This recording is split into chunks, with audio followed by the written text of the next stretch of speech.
The cold, sterile air of the boardroom felt like a ghost of a life she once knew, scented with expensive leather and the faint metallic tang of fear. Celeste Quinn stood before the long mahogany table, a silent figure of judgment against the sprawling, indifferent backdrop of the Chicago skyline. Below them, the city hummed with life, unaware of the tectonic shift happening on the 50th floor. Across from her sat Damon Sterling. His face, usually a confident, handsome mask, was a pallid landscape of raw disbelief. He looked as though he'd been struck by lightning, the shock still sizzling through his veins. His custom-tailored Tom Ford suit, once a second skin, a symbol of his inherited power, now seemed to hang off his frame like a borrowed costume on a man who had forgotten his lines.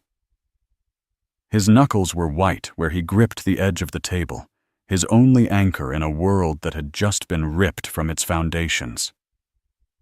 Next to him, Vivian Vale, the architect of Celeste's initial ruin, was visibly crumbling. Her perfect crimson-painted lips, usually curved in a self-satisfied smirk, trembled uncontrollably. A single, manicured hand clutched Damon's arm, not for support, but with the desperation of a drowning woman pulling her rescuer under with her. They looked at Celeste not as the quiet, accommodating woman they had discarded, but as an apparition, a force of nature they had foolishly mistaken for a gentle breeze and had now returned as a hurricane. 3 years. 3 years of silence, of struggle, of a rebirth forged in fire and solitude. And now, the woman he had fired from this very company, the wife he had abandoned when she was carrying his child, was the new majority shareholder. Her voice, when she finally spoke, did not carry the heat of rage, but the chilling calm of a settled storm, a quiet power that was far more terrifying. "Hello, Damon," she said, the 2 words cutting through the suffocating silence like shards of glass. Let's talk about restructuring. 3 years earlier. The penthouse on North Michigan Avenue was a testament to curated perfection. Sunlight streamed through floor-to-ceiling windows, glinting off chrome fixtures and illuminating the fine grain of the Italian marble floors. It was a home designed to be photographed for magazines, a space that screamed success with a silent, deafening roar. For Celeste Quinn, it was the beautiful gilded cage she had helped build, bar by gleaming bar. As a rising star at Sterling Holdings, one of Chicago's most formidable real estate development firms, she had poured her architectural soul into its projects. She remembered the pride she felt when her design for the atrium of the new Lakeshore Gateway building, a soaring, light-filled space with a living wall she had fought for, was approved. Damon had taken the credit for it at the press conference, of course, calling it his vision, but in private, he'd told her she was his secret weapon. It was there, amidst the blueprints and scale models, that she had met Damon Sterling, the heir apparent, a man who wore his legacy like a bespoke suit, perfectly tailored, effortlessly impressive, and designed to conceal whatever lay beneath. Their romance was a meticulously orchestrated PR campaign that had somehow blossomed into genuine affection. A whirlwind of gallery openings, charity galas, and weekend trips to the Hamptons culminated in a lavish wedding featured in modern luxury. Moving into the penthouse felt less like starting a home and more like ascending to a throne. Celeste had loved him with an earnest, all-consuming passion that, in retrospect, felt naive. She believed in the future he painted for them, a diptych of power and beauty. He, the visionary CEO who would eclipse his father's formidable shadow. She, the groundbreaking architect at his side, shaping the city's skyline. Now at 28, she was 6 months pregnant with their first child, a daughter. It was the final, perfect brushstroke on their masterpiece of a life. "It's going to be a legacy, Cel," Damon had murmured that very morning, his lips brushing her temple, his scent a familiar, comforting mix of sandalwood and ambition. He was talking about the Olympus Tower, his flagship project, a skyscraper so audacious it aimed to redefine luxury living. But she had heard the words as a promise for everything. Their life, their family, their shared future. The first crack in the facade appeared as a faint, almost imperceptible tremor, the kind you dismiss as the building settling. It was the way Damon had started guarding his phone, angling the screen away with a casualness that was too deliberate. It was the late nights at the office that stretched into the early hours, his excuses becoming more elaborate, his explanations for the faint floral scent clinging to his shirts more creative. Stress, pressure, the Olympus launch. She wanted to be the supportive wife, the understanding partner. She would accept his excuses, her own anxieties feeling like a betrayal of their perfect union. She'd rub the tension from his broad shoulders, her hands tracing the knots of stress and whisper reassurances into the darkness of their cavernous bedroom. But doubt, once planted in the fertile soil of insecurity, is a hardy and insidious weed. It grew in the dark, quiet moments when she lay awake in their king-sized bed, the vast, empty space beside her feeling colder than ever. She found herself analyzing his words, searching for hidden meanings, her mind becoming a detective in a crime she prayed hadn't been committed. The truth, when it came, wasn't a dramatic, rain-swept confrontation. It was quiet, banal, and utterly soul-crushing. It arrived on a Tuesday afternoon, delivered by the cold, impersonal glow of a tablet screen. She was looking for a document for their mortgage broker in Damon's sleek, minimalist home office, a room she had designed, when she saw it lying on the polished concrete desk, unlocked and open. A thread of messages. The name at the top was Vivienne Vale. Vivienne, the new head of marketing at Sterling Holdings. A woman with raven hair, a razor-sharp smile, and a predatory ambition Celeste had clocked from their very first meeting. Vivienne, who looked at Damon with an unnerving mixture of professional deference and personal hunger. The messages weren't just flirtatious, they were a chronicle of an entire secret life, a detailed ledger of her husband's betrayal. Vivienne. Is she asleep yet? I can't stop thinking about last night. Damon. Soon. Don't worry about her. It's almost over. I've already started the paperwork with legal. Vivienne. I hate that you're there with her. In that house. I hate thinking about you sleeping in that bed. Damon. It's not a house. It's a museum. A stage. You're my home, Viv. Soon, I promise. Everything is lining up. Vivienne. When, Damon? When is soon? The waiting is killing me. What about the complication? Damon. After the Olympus launch. I just need to handle the exit strategy delicately. The complication will be handled. A clean break is best for everyone. Complication. The word struck Celeste with the force of a physical blow. Her hand flew to her mouth, a strangled sob caught in her throat. The baby inside her kicked, a sharp, insistent jab, as if she could sense her mother's world tilting violently off its axis, her vision blurred with hot, angry tears as she scrolled up, her thumb moving with a morbid, unstoppable curiosity. She saw photos, Damon and Vivienne on a yacht, the Chicago sunset bleeding across the sky behind them, his arm wrapped around her waist with a possessive, intimate gesture Celeste hadn't received in months. In the photo, he looked happy. Genuinely, effortlessly happy. Lighter. Free from the weight of the legacy she had tried so desperately to help him carry. She waited for him that night, the tablet resting on the marble coffee table like a verdict.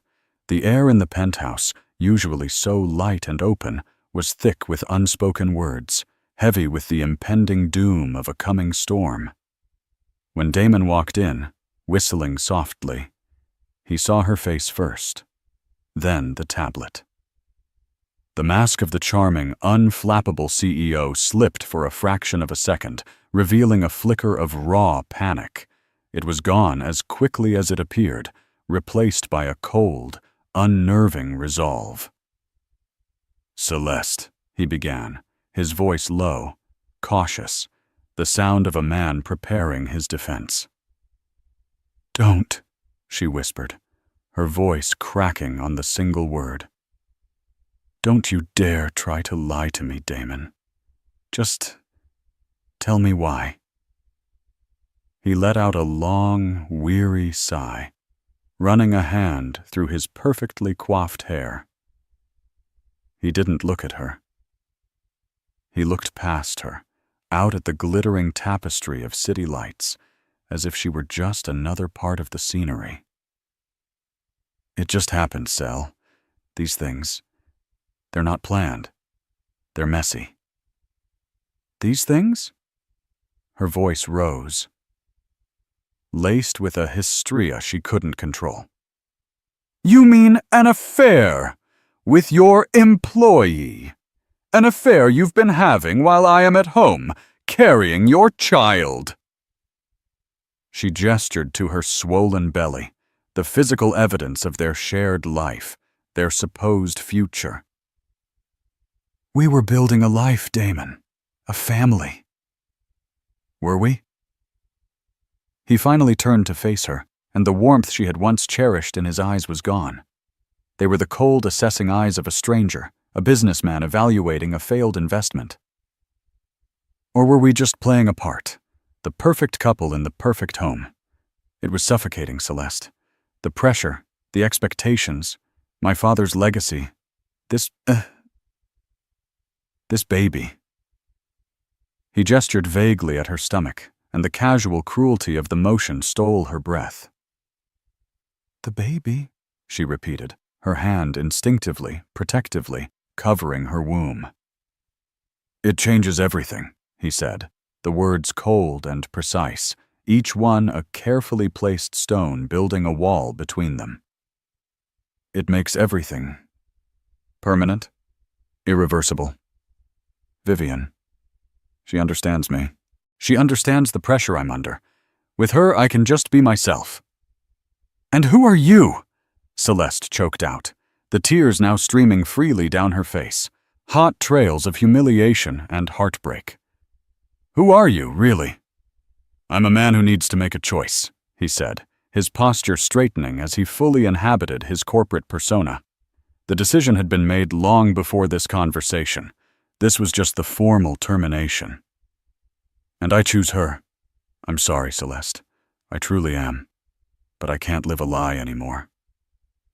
The apology was a hollow courtesy, an empty shell of an emotion. He wasn't sorry for breaking her heart. He was sorry it had to be so messy. "So that's it?" she gasped, the room starting to spin. "You throw away our marriage, our family for her?" "I'll have my lawyer contact yours in the morning," he continued, his tone as detached as if he were discussing a quarterly report. "I'll be generous, of course. We'll sell the penthouse. You'll be well taken care of." He thought money could fix this. He thought he could write a check and absolve himself of the devastation he had wrought, balancing the books on their life together. The next morning, the cruelty was compounded, twisted into a new, more public form of humiliation. Her mind a thick fog of grief and sleeplessness, she went to her office at Sterling Holdings, clinging to the last piece of her identity, determined to maintain some semblance of normalcy. Her keycard, the one that granted her access to the building she had helped design, blinked red. Access denied. Confused, she went to the front desk. The receptionist, a kind, older woman named Maria, looked at her with an expression of profound pity. "Oh, Miss Quinn, Celeste. A memo came through this morning, from Mr. Sterling's office."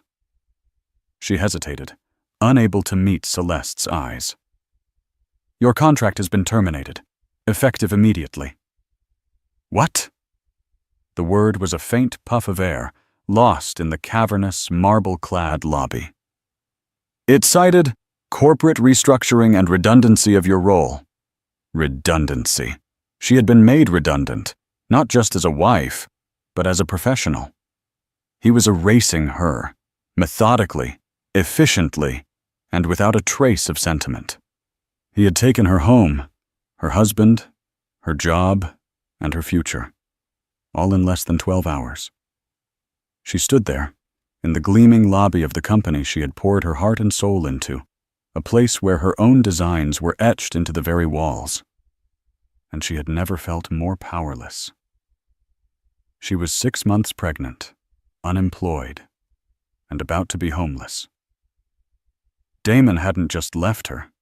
He had set fire to her entire world and walked away without looking back at the flames. The gleaming penthouse on Michigan Avenue was replaced by a cramped third-floor walk-up in Pilsen, a neighborhood vibrant with colorful murals and the rich aroma of street food, but a universe away from the sterile opulence of her old life. The air in her new apartment was thick with the scent of damp drywall, old paint, and her own despair. The generous settlement Damon had promised was a lie.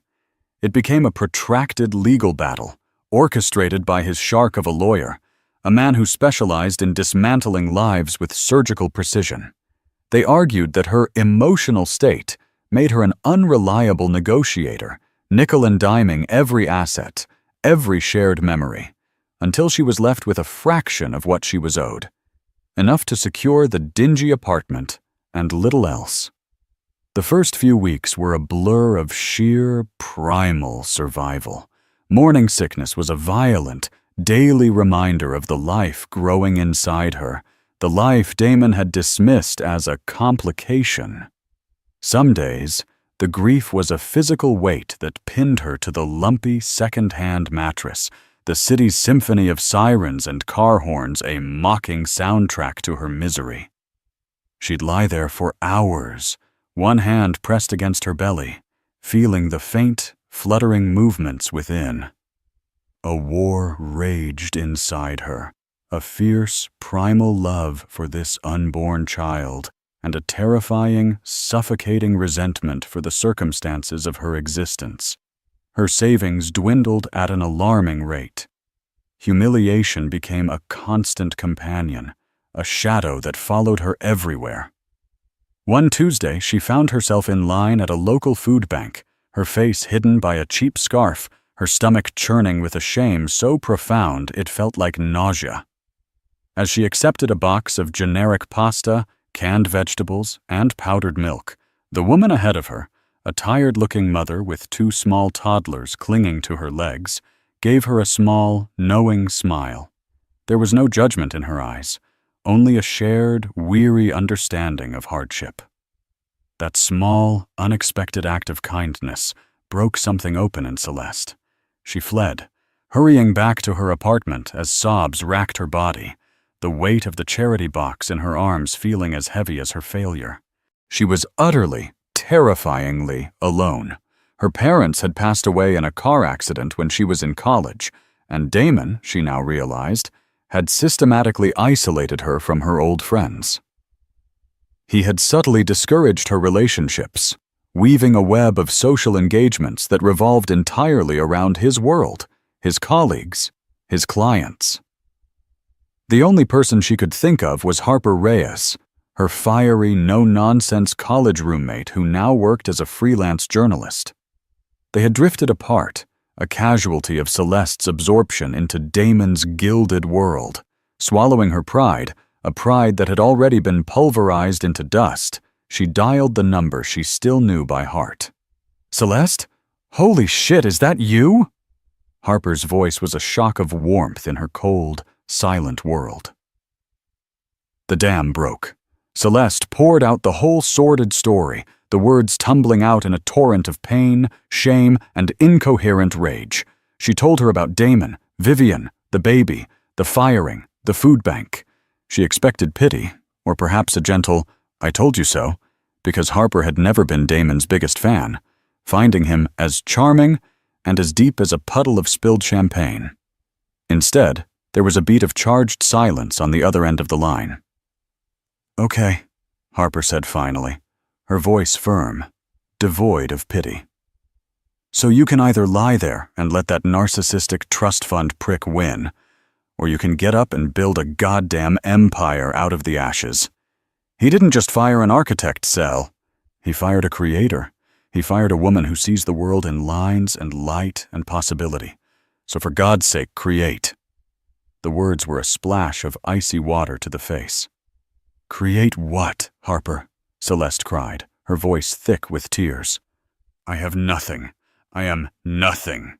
"Bullshit," Harper snapped back. "You have a mind that can design skyscrapers from the ground up. You have a master's degree in sustainable design that you've never really used because you were too busy propping up his glass and steel vanity projects. Most importantly, you have a baby on the way who is going to need a mother, not a martyr. Stop thinking about what he took from you and start thinking about what you still have." That night, for the first time in months, Celeste didn't cry herself to sleep. She lay awake, Harper's words echoing in the darkness of her small bedroom. He fired a creator. So create. She thought about the soulless, extravagant designs of Sterling Holdings, buildings that were monuments to wealth, but devoid of humanity. She thought about her real passion, the one she had suppressed to fit into Damon's world. Sustainable, human-centric design. Creating spaces that were not just beautiful, but functional, affordable, and kind to the environment. A flicker of an idea ignited in the darkness. She got up, went to the small, wobbly kitchen table, and with a pencil and a crumpled piece of paper from the charity box, she began to sketch. She didn't sketch skyscrapers or luxury penthouses. She sketched modular, adaptable furniture for small living spaces. She designed vertical gardens for apartment balconies, clever storage solutions that folded away into the walls. She conceptualized affordable, eco-friendly home kits for families who, like her, were starting over with nothing. The designs poured out of her, fueled by 3 months of repressed grief and a burgeoning anger that was finally, blessedly, transmuting into purpose. Her daughter, Aurora, Rory, was born on a cold December morning in a public hospital, the sterile smell of antiseptic a world away from the private suite she and Damon had once booked. Holding the tiny, 7-pound miracle in her arms, her perfect face a miniature echo of her own, Celeste felt a profound and permanent shift in her soul. The last vestiges of her victimhood fell away, burned off by the fierce, incandescent heat of a mother's love. This child was not a complication. She was a clarification. Rory was her why. With a small loan from Harper, who insisted it was an investment, not charity, Celeste bought a used laptop and a second-hand 3D printer. Her tiny apartment became her office, her workshop, and her nursery. She named her fledgling company Phoenix Designs, a name that was both a cliché and a profound personal truth. During the day, she cared for Rory, her world shrinking to the sweet scent of baby powder, the rhythm of feedings and naps, and the overwhelming love that filled every corner of her small apartment. At night, while Rory slept in a bassinet by her desk, lulled by the soft hum of the printer, Celeste worked. She built a website, taught herself digital marketing through free online tutorials, and started posting her designs on social media. The beginning was painfully slow. A few sales on Etsy, a custom bookshelf for a neighbor down the hall. But her designs were innovative, beautiful, and born of real-world necessity. Her story, which she shared with a raw and unapologetic honesty on a blog Harper helped her set up, began to resonate. People were drawn to the idea of a woman rebuilding her life, one beautifully designed, sustainable product at a time. Her first big break came from an influential design blogger who discovered her modular Grow With Me children's furniture line, a crib that converted into a toddler bed, then a desk, inspired by her own needs for Rory. The feature went viral overnight. Orders started pouring in, overwhelming her tiny operation. Harper came over after work to help her pack boxes. The kind woman from the food bank, whose name she learned was Rosa, became her first employee, helping with assembly in the evenings for cash. Phoenix Designs grew, slowly at first, then with gathering momentum. Celeste moved from the cramped apartment to a small workshop in a converted warehouse, then a larger one. She hired more people, often single mothers and women re-entering the workforce, creating the supportive, flexible work environment that was the absolute antithesis of the cutthroat, patriarchal culture at Sterling Holdings. She was a demanding boss. Her standards for quality and design were exacting, but she was fair, empathetic, and she paid a living wage. She was building more than a company. She was building a community. She never looked up Damon. She never checked his social media or allowed herself to wonder about his life with Vivian. She poured all her energy forward, refusing to look back at the fire, focusing only on the structure she was building from its ashes. But sometimes, late at night, after Rory was asleep and the workshop was quiet, she would stand by the window, and the ghost of her past life would visit. She would remember the betrayal, the powerlessness, the coldness in his eyes, and she would feel not just sadness, but a mrezu hardening in her gut. It wasn't about revenge, not anymore. It was about reclaiming her own story. It was about ensuring that no one, no man, no company, no circumstance, could ever hold that kind of power over her again. 3 years passed in a whirlwind of early mornings, late nights, strategic decisions, and the joyful, chaotic bliss of raising a daughter.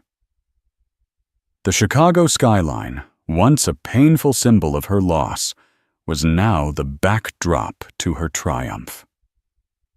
From her office on the 40th floor of a sleek, modern tower in the West Loop, a building celebrated for its LEED Platinum certification, Celeste Quinn could see the imposing, arrogant silhouette of the Sterling Holdings headquarters several blocks away. It no longer stirred a painful lurch in her gut. Instead, it elicited a quiet, analytical curiosity, the way a scientist might observe a dying star. Phoenix Designs was no longer a kitchen table startup. It was a multi-million-dollar force in the sustainable architecture and design industry. Its innovative approach to affordable, eco-conscious living solutions had captured the zeitgeist. They had won prestigious design awards, been featured in Forbes and Architectural Digest, and Celeste, once the disgraced, abandoned wife, was now a celebrated CEO, a reluctant poster child for female empowerment and entrepreneurial resilience. She was a different woman. The softness in her features had been honed into a sharp, intelligent elegance. Her wardrobe of bespoke suits and architectural dresses, all from ethical designers, was her armor. Her voice, once prone to trembling, was now measured and confident, capable of commanding a boardroom of investors or soothing her daughter's scraped knee with equal authority.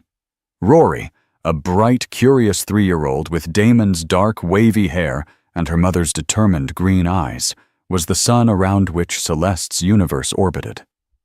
Their home, a beautifully restored brownstone in Lincoln Park that Celeste had redesigned herself, was filled with light, laughter, and the innovative, life-affirming products her company created.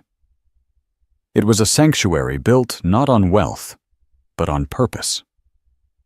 The only man in her life, besides the contractors and engineers she managed with formidable efficiency, was Adrian Kai.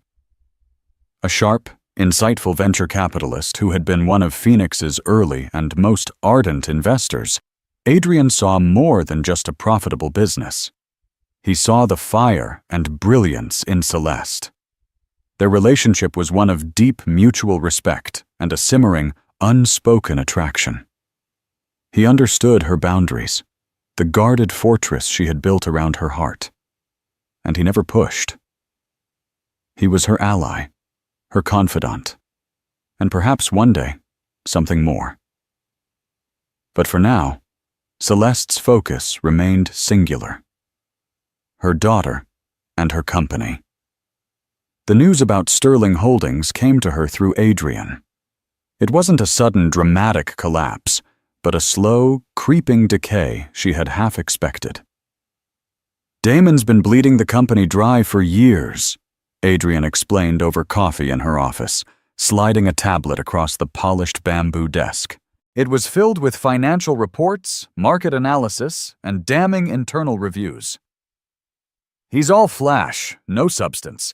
He sank a fortune into that Olympus Tower vanity project, which is now half empty and hemorrhaging money. He's taken on massive debt. His leadership style is autocratic, and he's completely missed the shift in the market towards sustainable and mixed-use developments. He's still building glass palaces for the 1%, while the rest of the world is looking for community and affordability." Celeste scrolled through the data, her mind coolly dissecting the numbers.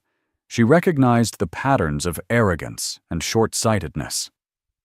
Damon had always been seduced by prestige over pragmatism, by the grand gesture over the sound investment.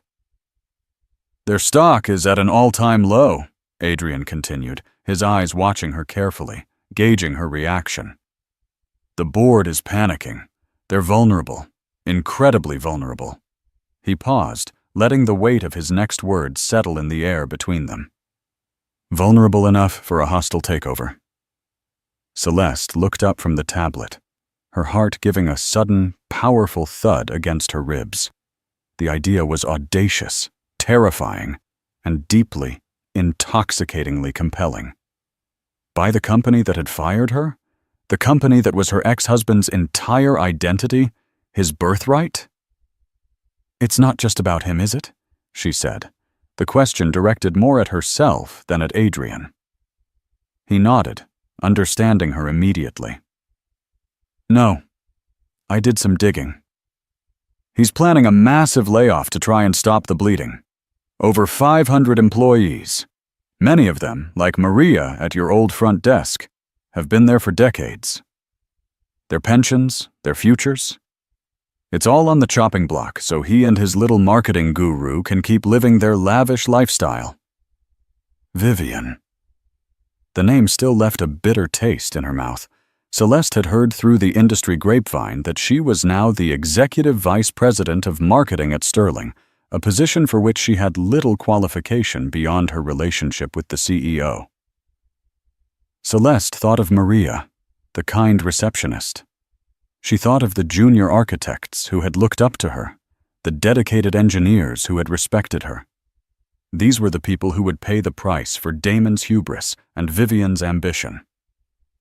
The motive, sharp and clear, crystallized in her mind. This wasn't about revenge. Revenge was a hot, messy emotion, and Celeste was all cool precision now. This was about justice.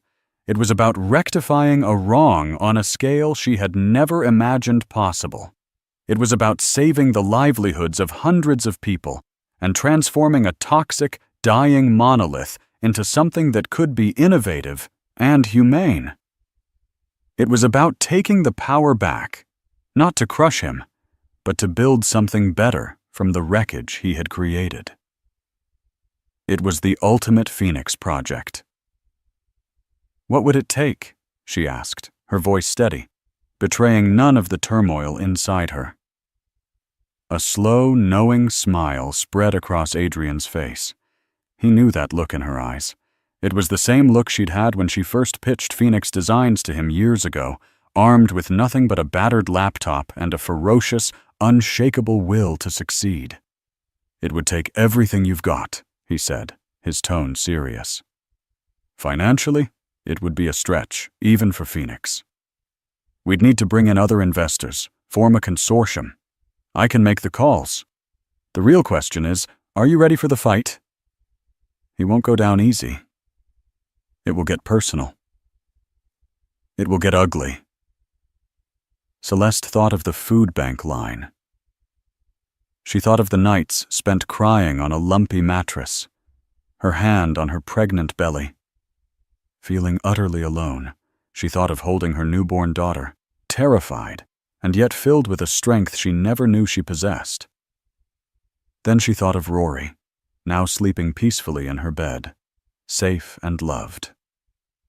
She had already survived the ugliest fight of her life.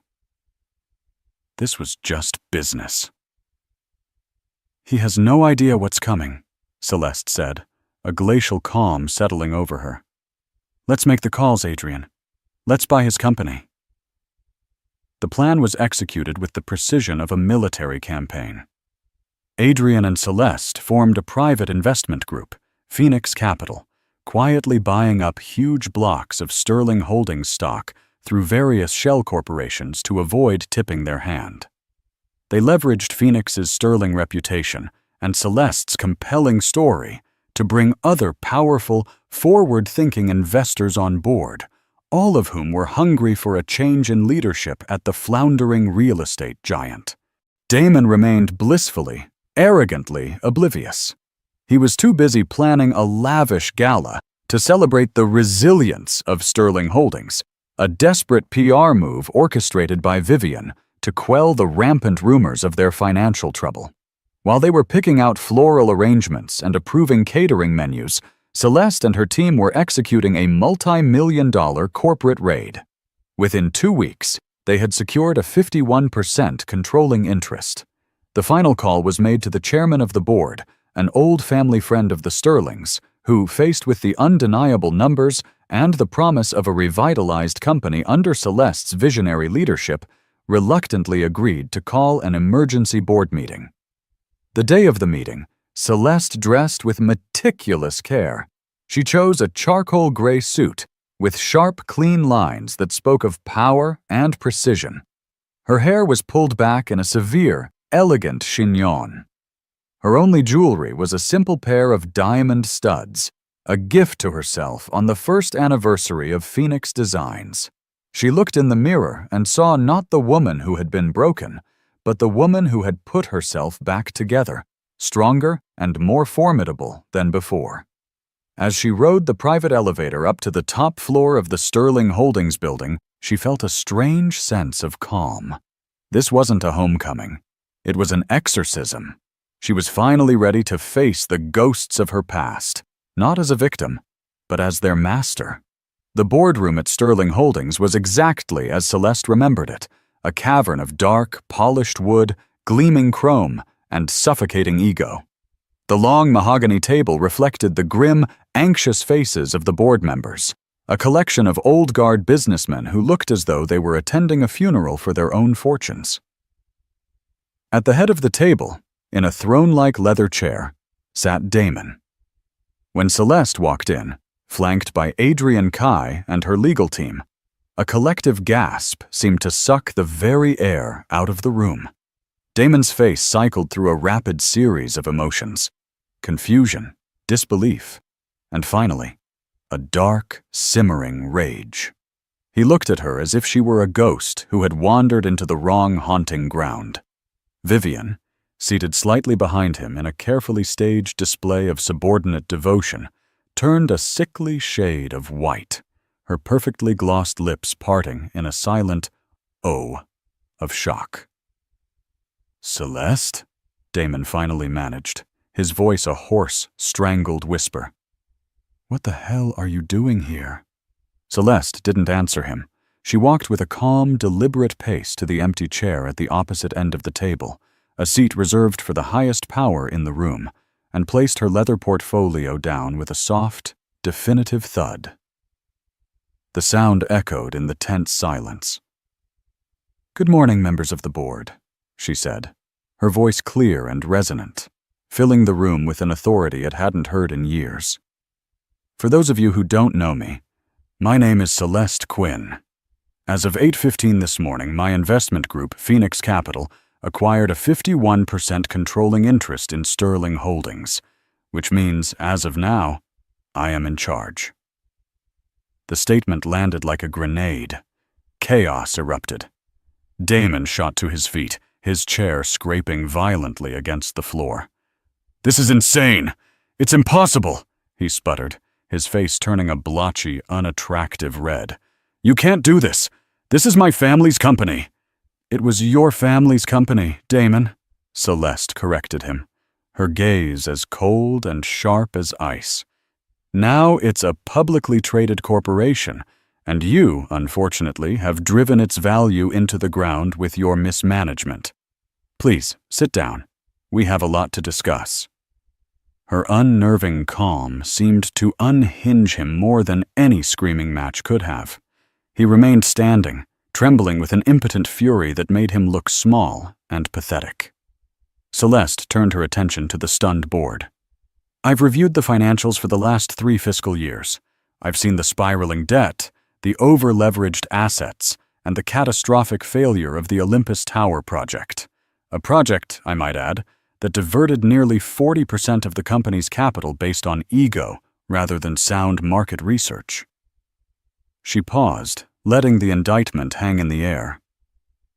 "I've also seen the plan for the impending restructuring, firing 512 employees to cover your losses, Damon.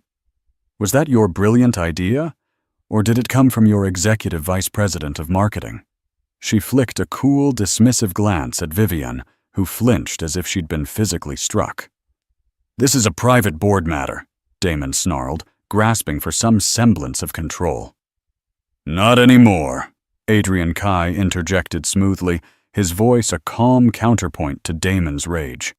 "Ms. Quinn now holds the authority to review and reverse any and all executive decisions." Damon's desperation began to curdle into something uglier, more manipulative. He changed tactics, his voice dropping into a tone of faux intimacy that made Celeste's skin crawl. "Celeste, listen to me. We have a history. We have a child together," he said, the words tasting like poison in the air. "You can't do this to me, to us." The room fell silent. He had dared to bring Rory into this. He had invoked the name of the child he had never met, never supported, never even asked about, as a shield. A wave of pure, white-hot fury washed over Celeste, a rage so intense it was almost clarifying. She forced it down, compressing it into a diamond-hard point of resolve. She leaned forward slightly, her eyes locking onto his, and all the pain, all the lonely nights, all the fear of the past 3 years were distilled into her next words. "Do not," she said, her voice dropping to a dangerously quiet level that was more terrifying than any shout, "ever speak my daughter's name in this room. You forfeited the right to call yourself her father the day you called her a complication and walked out on us. You have no idea what us is. Us was me, alone in a tiny apartment, wondering how I was going to afford diapers. Us was me building a company from nothing while raising our daughter by myself. You are not a part of that us. You are a ghost, a bad memory." Damon paled, speechless. He had expected tears, emotional appeals, a messy scene. He was not prepared for this surgeon-like precision, this cold, factual evisceration of his pathetic attempt at manipulation. Vivienne, seeing her man falter, decided to step in, her voice high and strained. "You're just doing this for revenge," she accused, trying to paint Celeste as a scorned woman. "You're bitter, and you want to destroy him because he chose me." Celeste turned her gaze to Vivienne, studying her not as a rival, but as a flawed business problem. "You think this is about him?" she asked with a small, mirthless smile. "Ms. Vale, you have been the Executive VP of Marketing for 2 years. In that time, the company's brand recognition has plummeted, and your only major campaign was for the Olympus Tower, a project that is now a financial black hole. Your primary qualification for this role seems to be your relationship with the CEO. That isn't bitterness. That is a fact from your own disastrous performance review. You are a liability to this company, just as he is." The direct, factual nature of the attack left Vivian sputtering. Under the weight of Celeste's steely gaze, the facade of their power coupledom began to crack. Damon, instead of defending her, shot Vivian a venomous look, as if it were her fault they were in this mess. In that single, fleeting glance, Celeste saw their entire relationship for what it was: a shallow alliance of convenience, now crumbling under pressure. Celeste stood up, moving to the head of the table, physically claiming the seat of power. She was in complete command. "Here is what is going to happen," she announced, her voice ringing with clarity and purpose. "The planned layoffs are canceled, effective immediately. Every employee contract will be reviewed, and all pensions will be protected. We will be pivoting away from luxury monoliths and investing heavily in sustainable, mixed-use community projects, the very market that Phoenix Designs has come to dominate. We are going to rebuild this company from the ground up, based on innovation, integrity, and fiscal responsibility." She looked directly at Damon, her expression unreadable, a perfect mask of corporate control. "As for the current leadership, a company cannot heal with poison still in its veins. Damon Sterling, your position as CEO is terminated. Vivian Vale, your position as Executive Vice President is also terminated. Your access has been revoked. Security will escort you from the building. You will have 1 hour to clear out your personal effects under supervision." It was the same cold, corporate language he had used to fire her 3 years ago. The symmetry was brutal and beautiful. "You bitch," Damon finally breathed, the last of his composure gone, his face a mask of pure, unadulterated hatred. "After everything, you're going to just throw me out?" Celeste looked at him, and for the first time she felt not anger, not sadness, but a profound and weary pity. He was just a small, hollow man, inflated by a legacy he could never live up to. "You threw me out when I was 6 months pregnant and had nothing, Damon," she said, her voice devoid of malice, stating it as a simple point of historical record. "The difference is I'm not leaving you with nothing. I'm leaving you with the consequences of your own choices. That's something you've never had to face before. It's time you learned." She turned her back on him, a final, definitive act of dismissal, and addressed the stunned board. "The transition will begin immediately. I'll need a new leadership team, and I will be promoting from within based on merit, not nepotism. We have a lot of work to do." As 2 uniformed security guards entered the room and walked purposefully towards a defeated Damon and a weeping Vivian, Celeste did not watch. She was already looking forward, at the skyline beyond the window, at the future she was about to build on the foundations of her past. The reckoning was over. The reconstruction was about to begin. In the weeks that followed, Celeste moved through the offices of Sterling Holdings, soon to be rebranded as Phoenix Sterling Synergy, like a restorative force of nature. The oppressive, fear-based culture that Damon had cultivated began to dissipate, replaced by a cautious but growing sense of optimism. She didn't occupy Damon's ostentatious corner office, with its panoramic views and intimidating aura. Instead, she chose a smaller, glass-walled office in the center of the main floor, making herself visible and accessible. The message was clear. The era of the untouchable monarch was over. She held town halls, listening to the concerns of employees who had been ignored for years. She walked the floors, learning the names of the architects, engineers, and administrative staff, her genuine interest a stark contrast to Damon's aloofness. She promoted Maria, the receptionist who had shown her kindness on her worst day, to her executive assistant, a move that sent a powerful message throughout the company. Loyalty, kindness, and competence would be rewarded. The junior architects she had once mentored were now given lead roles on exciting new projects that focused on community and sustainability.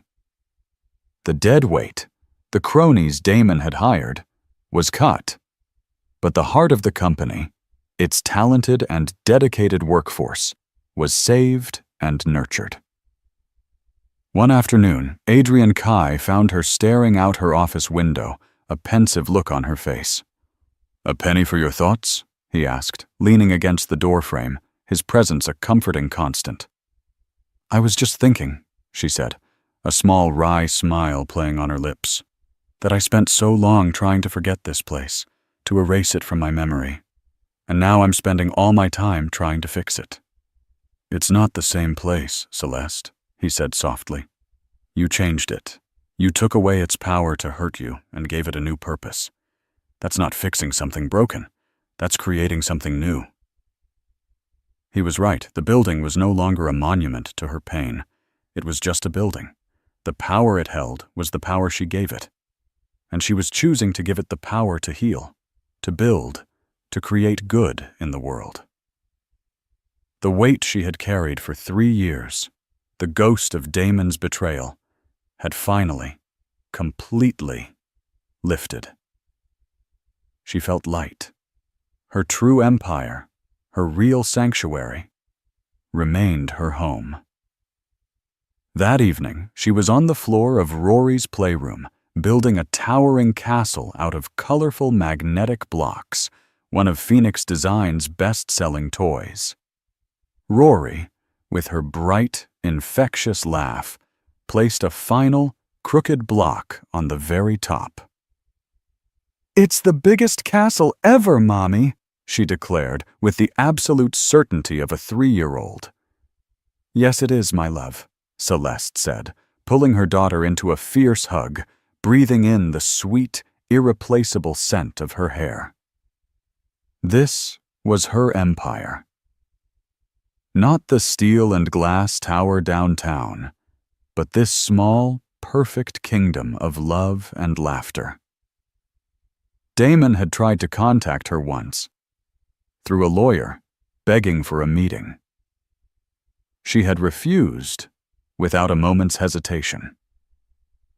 There was nothing left to say. His story in her life was over. Hers was still being written. Her redemption wasn't found in that boardroom, in the cold, satisfying act of firing the man who had wronged her. That had been a necessary closing of a chapter, a balancing of the scales. Her true redemption was here, in the quiet, ordinary moments of her life. It was in the knowledge that she had built a life of purpose and integrity on her own terms. It was in seeing her daughter grow up in a world where her mother was not a victim, but the architect of her own destiny. It was in the quiet strength she now wore, not as armor, but as her own skin.